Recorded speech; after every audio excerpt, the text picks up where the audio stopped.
Evan here from Unigroup Dyno Room. Today I've got a Hemi 6.4 litre V8, one of my favourites. I'm going to take you guys through a typical tune-up process. We have JETSRT. It's sashed from Wollongong. Very neat, tidy 2013 SRT8. It's a 5-speed. He's got 22-inch wheels on the car, Simmons.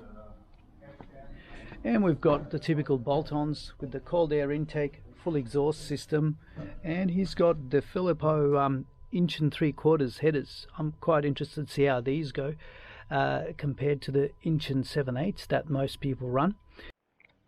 What we're also doing to this car today is a 180-degree Fahrenheit thermostat instead of the standard 203, I believe they are.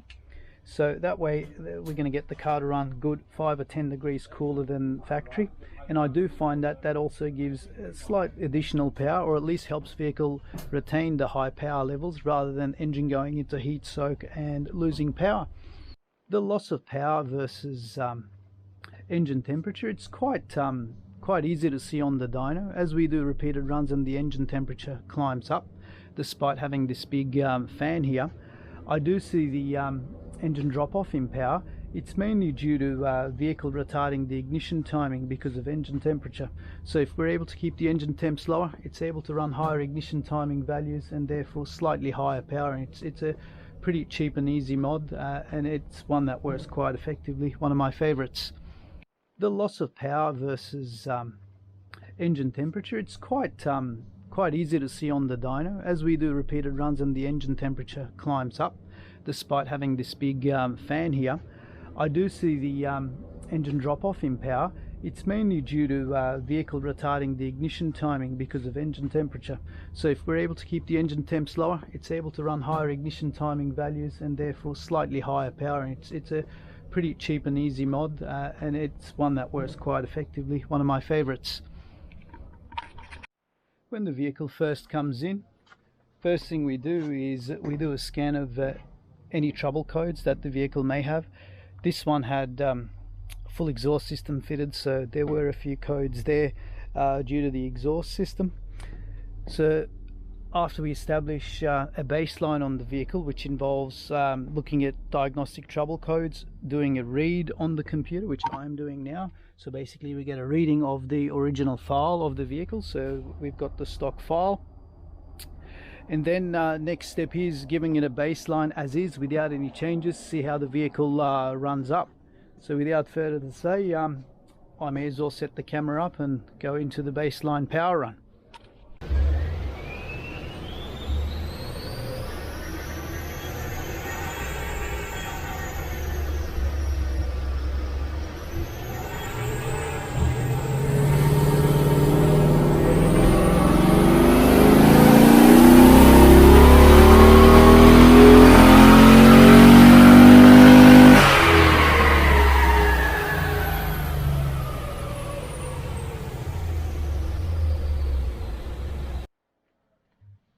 I've just finished doing multiple runs to baseline the car.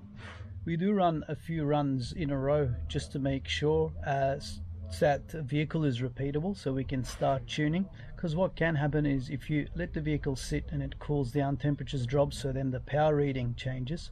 So when we're doing runs, we do give the vehicle a bit of a break between runs, but we'd like to get at least 2 runs back to back where it reads within a couple of horsepower. That way we know that we've got our baseline, and then we can work off that, because we are going to be making changes, and on a car like this we're looking at small gains. So we want to see effective changes that we're making for 2, 3, sometimes 5 horsepower in 400 horsepower. They are small changes, so we need to get a good repeatable baseline to see how changes are affecting power, and then from there the dyno is going to guide us which changes we're going to keep.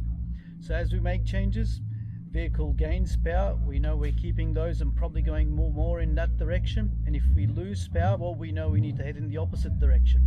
So in a nutshell, that's how tuning works. So I'm going to spin the camera around and give you a look at the baseline dyno run that I'm working with.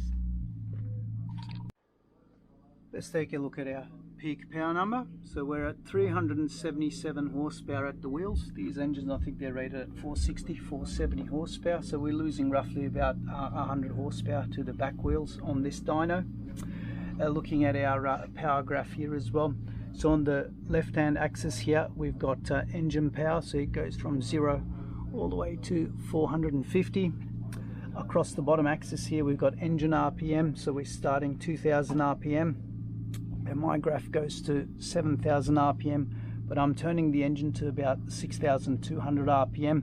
We're making peak power at about 6000 RPM there, the 377. Moving back again on this axis, I've got air fuel ratio, 10 here being a rich mixture, 20 being their lean mixture. On a car like this, we're aiming around the 12.5 to 1, which the vehicle seems to be doing. From factory they normally run a little bit richer than this, but what's happening here is we've got a freer flowing exhaust system on the car, so the mixtures automatically lean off because the computer doesn't know that you've got a free flowing exhaust system, so it still keeps putting the fuel system in, the fuel mixture in for the standard exhaust system. So it calculates that it's got, say, you know, the same amount of airflow as it does with the standard exhaust system, but because we've got the free flowing exhaust system here, same amount of fuel's going in, our airflow has increased, therefore the mixtures lean off slightly to just about the target mixtures that we would be looking. So from here we might try leaner mixtures, see how the engine responds, and then we might try richer mixtures, see how the engine responds. That way we can dial in the best mixtures for this car, because not every car is run to exactly the same mixtures, because each one is slightly different. This one has a slightly different set of headers, etc., different amount of kilometers and wear and tear on the engine. So we try the mixture that makes the best power, and it's not a set mixture that we always go for on a given engine. Before I go into changes in the tune-up and power runs that follow, you can see here that I've got the fuse box open. We pull a fuse out of the fuse box there to disable the traction control and the ABS. That way it doesn't interfere with the dyno. If you do try to run the car even with traction control off, initially you'll find that the vehicle is going to go into some sort of power reduction. Another thing to note on this car is we've got very big 22-inch wheels, 265/35 22s on the front, and the back tires are matching 265/35 22s. Now on these cars I typically run 4th gear. This is a 5-speed transmission. These come in both the 8-speed and the 5-speed. On the 5 speeds I like to use 4th gear normally. When I've got really tall tires like this one, 4th gear on this car is going to get me to a little over 255 k's an hour at 6,200. That is getting a little bit high. For safety reasons, I am going to run this car and dyno it in 3rd gear. That way I finish up somewhere around 170, 180 k's an hour. Now the difference in dynoing in 3rd gear and 4th gear, there is a difference, because I did try on this car. It made approximately 10-15 horsepower more in 4th gear. So this engine, I know I'm looking at 377, but if I was to add that 10 horsepower that we're missing, 10-15 horsepower, so we're going to be somewhere around that 380-390 horsepower with this one. Now I don't really care that I'm in 3rd gear as long as I keep things consistent, because all I'm doing now for tune-up is I'm going to make a change. Say I've got 10 apples, and if I make a change and I go to 11 apples, I know I'm going in the right direction. I don't really care what the outright power is, because it is going to be factored by type of tires you run, air pressure you've got, how hard you've got the car strapped in. Just with different wheels and tires and strapping in, I've seen as much as 20 horsepower difference in cars. So I'm not concerned about the outright power, because at the end of the day the car's got what it's got. What I'm looking for is a consistent reading and how it responds to my changes.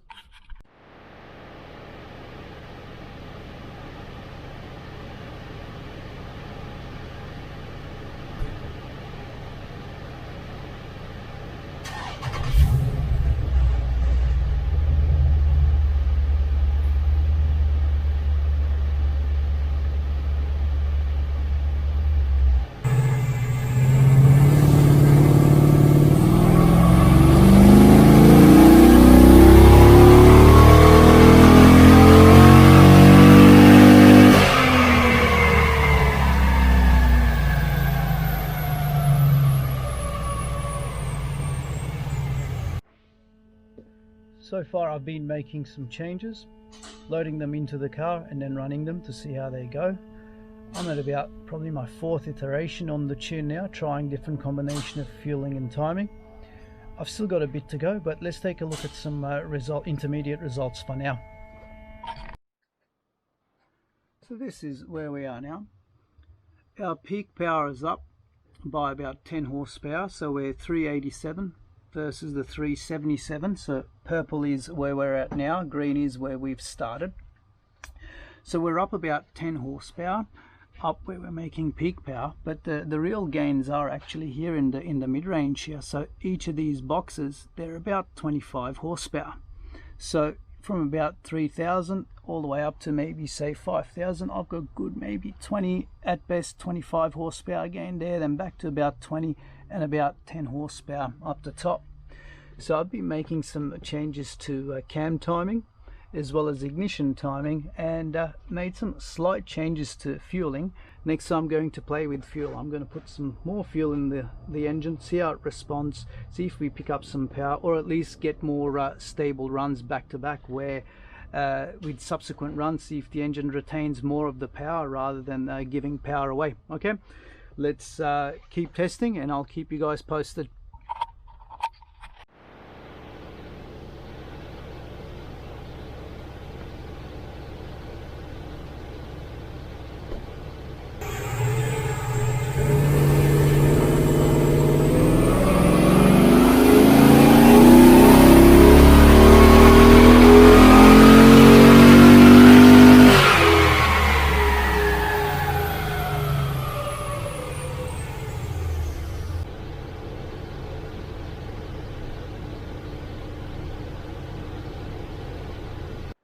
I just want to show you guys some results from running different fuel mixtures.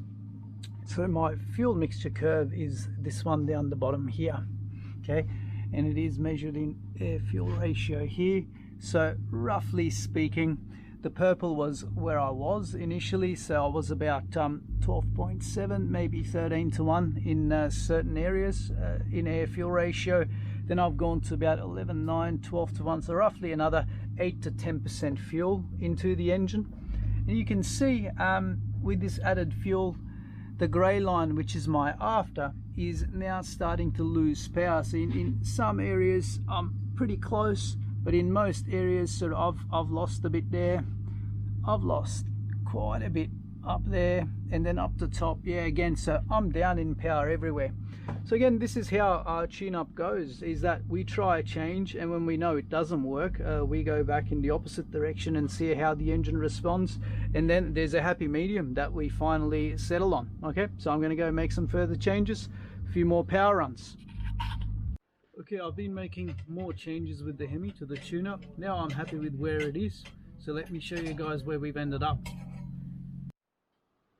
Okay, so this is our before and after. So we ended up with 402 horsepower, and we started with 377.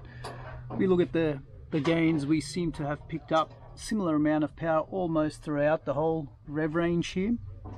So each box or each line here is about 25 horsepower, and yeah, we seem to have picked it up throughout the rev range. Fuel mixtures are very similar to how we've started. That's where the car liked it, so we've left that alone. So the changes to the ignition timing and the cam timing, as well as the variable inlets, where it's made us the difference. And yeah, I'm quite happy with this one, so ready for a road test now, and yeah, let's give it a drive, see what it feels like on the road. Okay, just some final thoughts on air intakes such as this one. Although these make good power on the dyno, on the road at low speeds, because of all the hot air that comes around this airbox into this area, the gains aren't really there. But once the vehicle speed gets up to about 30-40 k an hour, we get cold air being fed from the duct down below there. The inlet tends to get lower, and then we do get the additional benefit of an intake like this.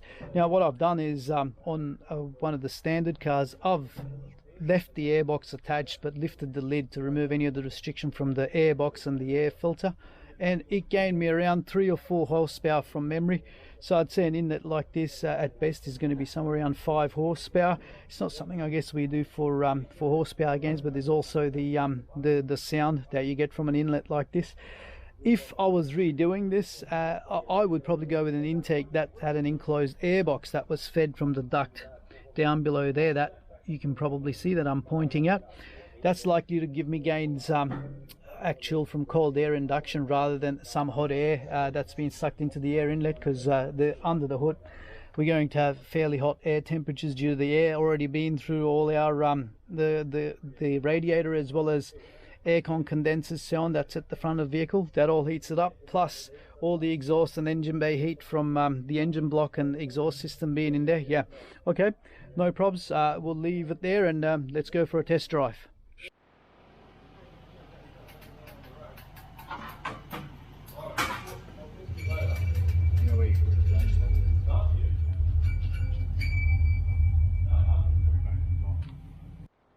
Our engine temps are sitting quite low at around 80-82 degrees. We've got the fans adjusted in the tune so that our fans are coming on sooner as well.